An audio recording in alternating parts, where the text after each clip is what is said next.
1, 2, 3, 4. 4 buts à 1. Ah, franchement, là, le Barça, on va pas être d'accord. Comment vous pouvez prétendre être nos rivaux, vous faire tabasser aussi salement? Franchement, c'est pas possible. Comment on peut être aussi nul? En première mi-temps, vous vous êtes fait marcher dessus. Le pire dans tout ça, c'est que vous vous donnez de faux espoirs en marquant ce but vers la fin de la première mi-temps. Moi, dans ma tête, vous allez vous réveiller pour faire des miracles comme vous le faites d'habitude. Carrément, vous avez même eu un penalty qui vous aurait permis d'égaliser. Janouchage qui venait juste de rentrer du côté de Séville. Première touche de balle, il crée un penalty sur Baldé. À ce moment-là, j'étais saoulé parce que je me suis dit Robert Lewandowski allait le marquer. On le connaît bien pour ça. Sauf que non, Robert Lewandowski aujourd'hui, lui non plus n'était pas dans son assiette. Il n'a même pas fait l'effort de cadrer le penalty. Et après, c'est pour venir nous dire que Kylian Mbappé, il fait que marquer des penalties. Maintenant, voici ton penalty là. Vous voyez que c'est pas facile de marquer des penalties, non? C'est pareil avec Cristiano Ronaldo tout le temps, hein. Cristiano Ronaldo, penalty Carmen, il l'a appelé comme ça. Maintenant, pourquoi vous ratez ce genre de penalty? Je suis sûr et certain que le Barça allait gagner ce match-là s'il avait marqué ce penalty. Sauf que non, après avoir raté le penalty, il y a Isaac qui vient mettre dedans. Première défaite du FC Barcelone cette saison et pas n'importe laquelle, 4 buts à 1. Ah, franchement, si c'est ce Barça-là qu'on va affronter au Classico, moi je dis pas non. Là, le Real Madrid, franchement, on peut être nul comme on veut, mais si on affronte ce Barça-là, croyez-moi, ça va être pire que 4-1. Après, je vais pas trop vite m'enflammer parce que je connais mes éléments. Ce qui est sûr, c'est que là, au classement, on est premier et le Barça est derrière nous. Voilà, restez là-bas, c'est votre place. Nous sommes en crise, les gars. Oh nom de Dieu, les gars. Oh nom de Dieu, les gars, nous sommes en crise. Nous sommes en crise, les gars. Le FC Barcelone est en crise. Et comme symbole de la crise, ça ne pouvait passer que par un homme. Le FC Barcelone incapable d'aligner 3 passes. Une situation sans danger. La balle va sortir en 6 mètres. Penalty pour eux. Ensuite, les gars, il faut savoir un truc, les gars. Peut-être je joue la carte de la folie, mais il faisait 33 degrés là-bas. Ça veut dire nos joueurs, ils pouvaient pas respirer. Araujo, tu peux pas lui demander de faire le piège du hors-jeu. Défendre. Relancer. C'est trop. Regardez là, il fait le piège du hors-jeu, mais il va laisser lui partir. Ensuite, l'arbitre, il était en pierre, il était en pétard. Les gars, Koundé, il avait juste à prendre la balle à la main, les gars, au nom de Dieu. Les gars, au nom de Dieu, il avait juste à prendre la balle à la main, je vous parle grave sérieux. Il est pas assez vicieux, frère, c'est une dinguerie. Les gars, aujourd'hui, on perd 4-1. Mais ils auraient pu nous faire une dinguerie, les gars. Les gars, le nombre d'occasions qu'ils ont eu rien qu'aux premières mi-temps pour mettre le 2-0. Et Olmo, dans ce match, je sais même pas s'il a fait 4 passes à Rashford, les gars. Je sais même pas s'il a fait 4 passes. Putain, les gars, au nom de Dieu, nous sommes en crise, les gars, au nom de Dieu. Les gars, je vous jure, en fait, sa faute, elle avait aucune utilité. Tous les attaquants d'Europe savent que Araujo, il est bête. Ça veut dire juste, il attrape le short d'Araujo. Araujo, il dit, ouais, je prends, tu changes mon short, toi, tu te baisses ou quoi? Tu te baisses ou quoi? Et il fait la brute. Et le penalty de Lewandowski, les gars, qui aurait permis de revenir à 2-2. En fait, le nombre d'occasions vendangées par le FC Barcelone aujourd'hui, faut juste applaudir, les gars. Alors, Bargui, par quoi? C'est juste notre Vinicius, en fait. Vinicius 2019, il est là. Le nombre d'occasions qu'il a eu, les gars. Non, moi, je coupe tout, moi. C'est la crise, la trêve, elle tombe parfaitement. Et franchement, parlez pas avec moi, en fait. Parlez pas avec moi. Moi, je veux que personne parle avec moi, c'est tout. Je sais même pas pourquoi je fais cette vidéo, d'ailleurs. Les gars, devant Dieu, est-ce que vous savez pourquoi Lewandowski il a raté son penalty aujourd'hui? C'est parce qu'il a une technique de frappe qui pue sa grand-mère, les gars, elle est démodée, je coupe tout, au nom de Dieu, je coupe... Les gars, au nom de Dieu, je coupe tout. La technique de frappe de Lewandowski sur penalty, elle est démodée, les gars. Les gars, c'est une technique de frappe qui est basée sur les mouvements, sur les actions, sur les indications que le gardien il va donner au frappeur. Ça veut dire que là où le gardien de Séville il a été extrêmement bon, c'est qu'il a montré aucune indication à Lewandowski sur l'endroit où il va sauter. Du coup, lorsque Lewandowski il a vu que le gardien lui montrait aucune indication, il a juste choisi un côté. Et là où cette technique de frappe a pu sa grand-mère car elle est rodave, c'est qu'en fait Lewandowski il stoppe sa course et du coup il perd du potentiel en termes de puissance de frappe. Et ça veut dire qu'à ce moment-là, il est mort. Et vous savez, moi, à quel moment je pète un câble, les gars? C'est parce que normalement, c'est Rashford qui devait tirer ce penalty, les gars. Rashford, il a une technique aussi, elle est bizarre. Mais lui, il peut allumer, même à bout portant, les gars, il peut allumer, wesh. Ça veut dire que même si le gardien, il le rotave, il allume, frère. Bref, ça y est, moi, je coupe tout, frère. Heureusement, il y a la trêve. Moi, je coupe tout. Non, de Dieu, je coupe tout. Moi, je coupe tout. Ça vient de me dérégler, moi, je coupe tout. Vas-y, frère. Je suis choqué, le Barça, ils se sont fait détruire. Quand tu vois le score, tu dis que c'est un top score. Il y aurait pu avoir 10, hein, les amis. Le nombre d'actions qui se sont mangées, que ce soit en première mi-temps, deuxième mi-temps, mais c'est un score gentil, 4-1. Parce que dites-vous, Séville, sur cette action, ils n'ont pas marqué. Et des actions comme ça, il y en a eu 5, 6. J'étais même frustré pour eux. Je me suis dit que le Barça, il pouvait revenir dans le match. Et bon, malgré tous ces ratés, Séville, ils ont continué de croire en eux. Et surtout, ils ont vu que la défense du Barça, elle était catastrophique. En fait, à jouer tout le temps haut, faire le piège du hors-jeu, une petite passe en profondeur et il bouffait tout le temps la défense du Barça. Elle est vraiment nulle, la défense. Il y a un truc qui m'a choqué, c'est qu'à 2-1, Accor marque un but pour Séville sur une magnifique passe ici. Regardez l'alignement. Honnêtement, ils sont même pas revenus sur la VAR. Il n'y a même pas eu un check de 2-3 minutes. Franchement, à la nu, c'est très très dur de voir s'il y avait hors-jeu. Honnêtement, le Barça, on voit qu'ils sont dépendants d'un petit 17 ans parce que sans Yamal et aussi sans Rafinha, c'est plus du tout le même Barça. On va pas se mentir, cette saison, on attendait le Barça pour gagner la Liga et surtout la Ligue des Champions, mais avec une défense comme ça, jamais ils prennent la Ligue des Champions. Cette défense, elle est catastrophique. Alors est-ce que c'est le fait qu'Inigo Martinez, il est parti et ça a tout chamboulé derrière? Mais honnêtement, c'est une purge cette défense. Comme si ça suffisait pas pour nous enfoncer, pour bien nous enfoncer. Ton meilleur attaquant, celui qui répond présent malgré l'absence de Lamine Yamal, malgré l'absence de Rafinha, celui qui a terminé homme du match, celui qui se montre décisif à quasi tous les matchs. 4 buts, 4 passes D. Bah il s'est blessé.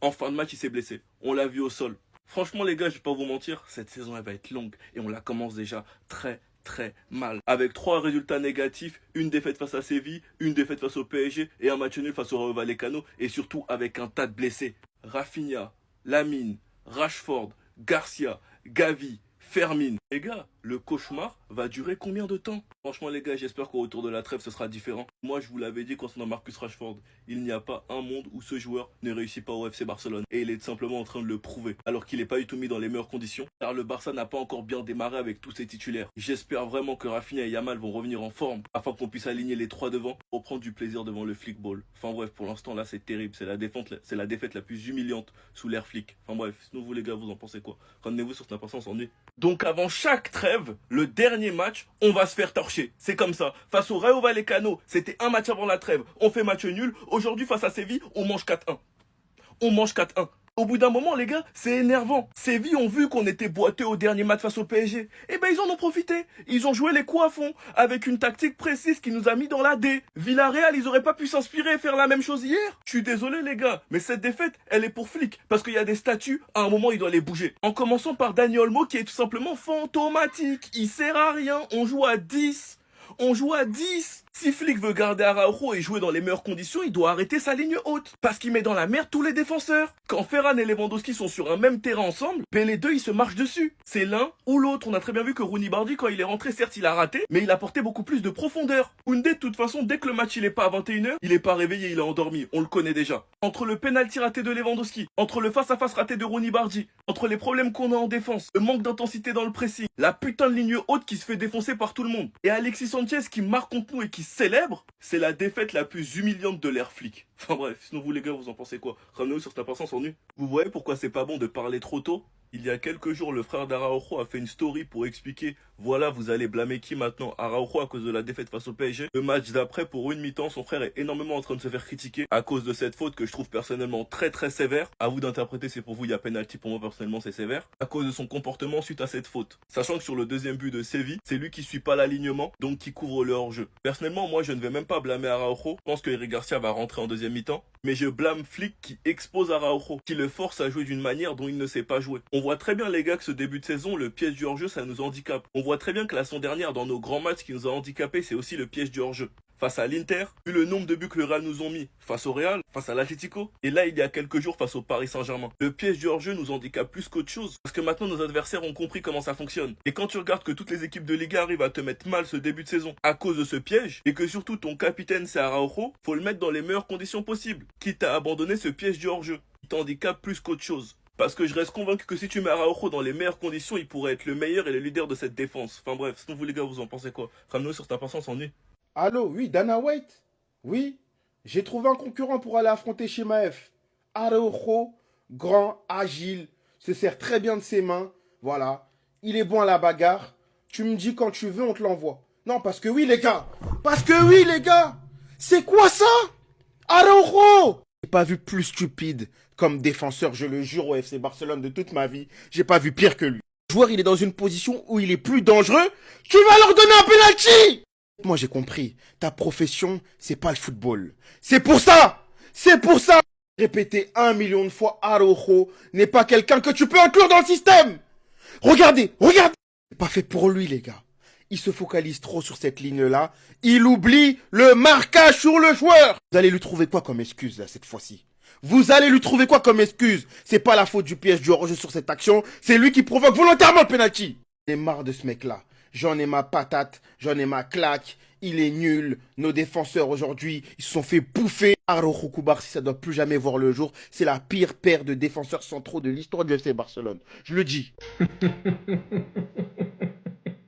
4-1 contre Séville. Calmez-vous, les gars. Calmez-vous. Là, vous commencez à en faire trop. Faut vendre Lewandowski. Faut brûler Daniel. Bon, lui, je suis d'accord. Alors, faut l'écarteler. Ça y est, Cubarsí, il faut le déchirer dans les vestiaires.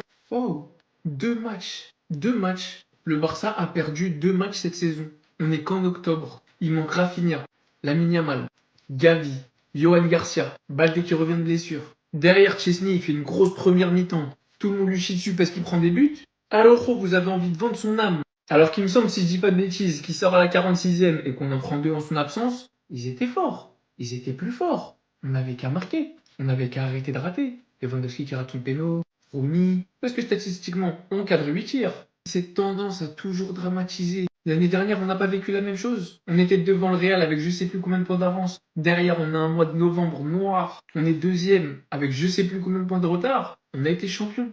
Arrêtez de dramatiser chaque match. Arrêtez de faire des vérités générales de chaque match. À part Arsenal et Leverkusen, personne n'est invincible toute une saison. Ça arrive à tout le monde d'avoir des coups de mou. Ça arrive à toutes les équipes de perdre des matchs. Oui, on s'est fait fourrer. La manière, c'était écœurant. Le match contre le PSG, il est dans les têtes. Mais calmez-vous. C'est pas parce qu'aujourd'hui Lewandowski il est nul qu'il peut pas faire une saison à 30 buts. C'est pas parce qu'aujourd'hui Cubarsí il a fait un vieux match ou à l'Euro que ça veut dire qu'ils sont nuls toute l'année. En fait, je sais pas. Prenez du recul. C'est que du football. Vous allez traiter les mères de tous les joueurs. C'est que du football. On a fait des saisons en Europa, des grosses saisons blanches. Normalement, c'est censé nous avoir formés. Normalement, on est censé avoir appris à prendre du recul. Séville méritait son match. Il y a eu des faits de jeu dans les deux côtés, donc je vais pas entendre parler d'arbitrage. Ils ont fini, on n'a pas fini. Score final 4-1. Croyez-moi, la saison est longue. Il y a les mecs qui vont revenir de blessure. Et croyez-moi, mieux vaut perdre aujourd'hui face au Paris Saint-Germain en phase de Ligue et contre Séville en championnat que dans quelques mois. Fallait pas le signer, hein. On m'a dit qu'il fallait pas le signer. Qu'il était nul, qu'il serait pas bon au Barça, qu'à United il était pas bon. Résultat des courses. Marcus Rashford dans ce début de saison. C'est 8 buts et passes décisives sur les 7 derniers matchs. Décisif à chaque match sur les 8 derniers matchs. Et si on met Pedri de côté aujourd'hui, c'est peut-être le seul joueur qui mérite la moyenne. C'est même pas peut-être en fait. Aujourd'hui, c'est la seule satisfaction que le FC Barcelone a. Et concrètement, comme le disait si bien Omar, c'est peut-être même lui qui aurait dû tirer ce penalty. Mais on va pas refaire la hiérarchie, c'est Lewandowski le tireur. Maintenant Marcus Rashford sur son côté, avec le retour de Balde, on voit très clairement qu'il y a quelque chose entre les deux. Ils aiment combiner, ça dédouble. Il va y avoir la trêve, tout le monde va se poser, Balde va se reposer, on va revenir plus fort. Le côté gauche, vous êtes pas prêts. Balde et Rashford, depuis le premier match où ils ont joué ensemble, j'ai vu quelque chose. Maintenant, c'est très clair que Marcus Rashford est encore en phase d'adaptation. C'est très clair qu'il est clairement pas à 100% de ce qu'il est capable de fournir. Et malgré ça, il arrive à être décisif, à marquer des buts ultra importants comme face à Newcastle. Et il peut apporter que ce soit dans la percussion, dans la profondeur, et même juste tout simplement dans le but, par des têtes, par des pétards comme il a mis contre Newcastle. Et s'il y a bien une personne aujourd'hui qui mérite qu'on parle de lui, c'est bien Marcus. La saison ne fait que commencer. Et j'avais dit que je voyais aucun monde où il réussissait pas au Barça. Bah pour le moment, même si on est gaze, il arrive à briller. C'est fort. Les voisins, vous avez bien profité de la première place. C'est fini maintenant. Quelle performance cataclysmique et qu'on se le dise, hein. Très peu de joueurs méritent réellement de jouer dans cette équipe. Dites-vous, durant tout le match, il a été totalement invisible. Mais vous allez me dire qu'en tant que numéro 9, on lui demande uniquement de marquer des buts. Même le penalty qui lui a été offert à la 75e, avec l'expérience qu'il a pour remettre le Barça à égalité, il le tire mais d'une catastrophique manière. Lui précède qui? L'horrible performance de Araujo. En plus du fait que celui-ci n'arrive absolument pas à capter le piège hors-jeu d'un de ses flics. En première période, c'est lui qui vient commettre le premier penalty. Je me suis carrément demandé si c'était possible d'avoir de telles statistiques pour un défenseur. 0 interception, 0 tacle, 0 tir bloqué, 0 longue passe, 0% de duel gagné. Et son frère nous avait posté une story il y a pas longtemps contre le PSG. Est-ce que c'est toujours la faute de Araujo? Vaut mieux se taire des fois en fait. J'ai pas de photo de lui, mais de même, Dani Olmo. Qu'est-ce qu'il fout sur le terrain? Mais qu'est-ce qu'il fout sur le terrain? Encore plus autant de temps. C'est tellement une totale remise en question. Est-ce que c'est avec une telle équipe, avec du Gérard Martin de même, que le Barça est censé parvenir à gagner autant de choses cette saison? Sans parler bien évidemment de la Lamine Yamal dépendance qu'on ressent plus que tout au final. Les voisins m'encouragent. On n'est pas ensemble. Vous avez pensé que le championnat était déjà gagné parce qu'on avait perdu contre l'Atlético Madrid. Pour vous en remettre mentalement maintenant, bon courage. Sans Pedri, sans Rashford, sans Rafinha et sans Yamal, nous sommes rien du tout. On est rien. On pue la merde. Il y a 3 joueurs au milieu de terrain. Pedri, De Jong, Olmo. Comment vous pouvez m'expliquer qu'au milieu de terrain, c'est Pedri qui fait tout? Avec un De Jong qui a complètement abandonné Pedri aujourd'hui et un Olmo qui, pour ne pas changer, est fantomatique. Pour ne pas changer. En plus de pas presser, de pas ramener d'intensité, il sert à rien. Donc il a suffi juste d'un marquage individuel sur Pedri pour que notre milieu se fasse graille. Ferran Torres et Lewandowski sur le terrain ont un rôle beaucoup trop similaire qui nous rend beaucoup trop prévisibles. Sans même parler du penalty qui a été raté par Lewandowski, qui aurait pu nous faire revenir à égalité et totalement bouleverser ce match. Et quand tu regardes les derniers matchs de Tech, tu sens à quel point l'absence de Garcia se fait ressentir. Franchement, on a réussi un peu à tenir, mais j'espère de tout mon cœur qu'après la trêve, ces deux seront là et en forme. Parce que sans eux, les gars, on ira nulle part. Sans eux, les gars, on est éclatés. Les titulaires indiscutables en attaque au retour de la trêve doivent être Lamine Yamal, Rafinha, ainsi que Marcus Rashford. C'est tout. Robert, c'est sa dernière saison, on peut pas lui en vouloir. Ferran Torres est trop irrégulier. Il peut être un bon super sub, mais pas un titulaire indiscutable. Enfin bref, sinon vous les gars, vous en pensez quoi? Ramenez-vous sur Snap, on s'ennuie.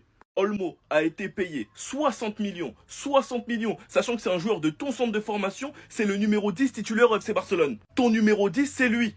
Titulaire, qui a plus de mauvais matchs que de bons matchs, qui est plus absent que présent, qui t'apporte aucune intensité, il presse pas. En plus de ça, il est crevard et il prend souvent les mauvaises décisions. Pedri nous avait dit le joueur qui allait le plus nous impressionner, ça allait être Dani Olmo. On attend. Octobre, on attend. Il impressionne personne, il fait chier tout le monde. À un moment donné, Flick, il doit choquer. Fermin, il est blessé. S'il faut jouer Tony Fernandez ou Dro, il a qu'à les jouer. Si les petits vont plus amener que lui, il a qu'à les jouer. Parce que Olmo, les gars, c'est plus possible. Le fauteuil dans lequel il est, les gars, c'est plus possible. Ça peut pas être ton titulaire indiscutable alors qu'il a rien fait au club. Déjà que tu joues Robert Lewandowski qui presse pas, si en plus de ça t'as Olmo, mais c'est normal qu'à chaque fois on nous casse. Tu joues une ligne haute, tu veux presser haut, mais t'as 2 joueurs qui peuvent pas faire le pressing. Lewandowski parce qu'il est vieux, Olmo parce qu'il est lent. Les gars, je vous jure, ce que Dani Olmo il fait, c'est flagrant, c'est pas possible. Quand tu sais qu'il t'a coûté 60 millions, alors qu'on a des problèmes en défense, que ce soit au poste de défenseur central ou latéral, on a des problèmes au poste d'ailier droit. Koulibaly, il est beaucoup trop jeune. Quand tu sais même que la saison prochaine, tu dois acheter un avant-centre, et que ton 10 il t'a coûté 60 millions. Et non, vous les gars, vous en pensez quoi? Ramenez-nous sur Snap, on s'ennuie.